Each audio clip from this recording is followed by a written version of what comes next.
हाँ, अब यहाँ पर ध्यान दो, ये सवाल जस्ट क्या है, उल्टा।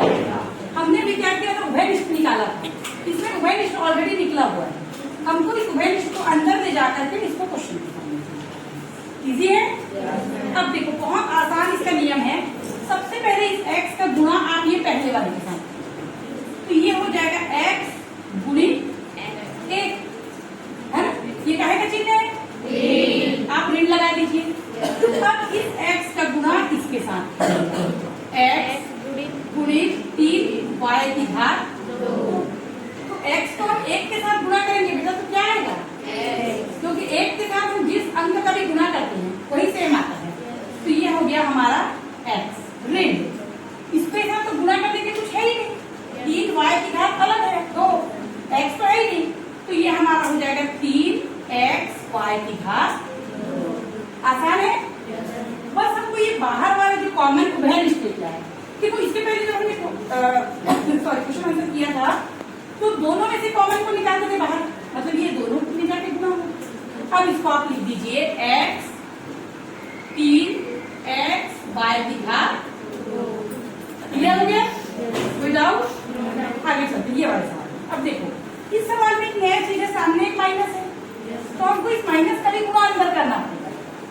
हमने गुणा किया पहले के साथ, तो ये हो गया ऋण 17x की घात 2 गुणित 3x, पहले इसी को हल कर दीजिए, देखो माइनस तो माइनस ही आ जाएगा। अब ये अंक है बेटा, तो अंक का अंक के साथ गुणा होगा, 17 दिया 17 दिया 51, ये हमने 51 दिया। अब देखो बेटा यहाँ भी x है और यहाँ भी x है, दोनों में x है, और जब भी ऐसे वाले गुणा होते हैं तो हम ये बात पहले पढ़ चुके हैं, यदि x की गुणा 2 है गुणित सॉरी x इसके ऊपर कुछ नहीं है तो 1 है, ये दोनों जुड़ जाते हैं। हम लोग ये वाला सूत्र पढ़े थे, x की घात m गुणित x की घात n बराबर x की घात m गुणित n, m धन n, सॉरी m धन n, ये थे, तो ये हो गया x की घात 2 धन 1, तो ये हो गया x की घात 1, क्लियर हो गया। अब इसका दूसरा पार्ट, इसी का हल इसके साथ करते हैं 9 के साथ, तो ये हो गया तुम्हारा माइनस 17x की घात 2 गुणित माइनस, ठीक है, तो माइनस और माइनस क्या हो जाता है, प्लस, सॉरी हम जानते हैं।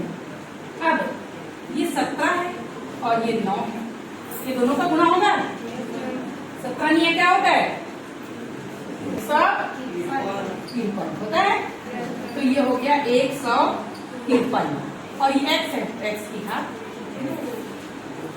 क्लियर है, तो हमारा आंसर हो गया 351 x की घात 3 धन 153 x की घात। आसान है, बन जाएगा।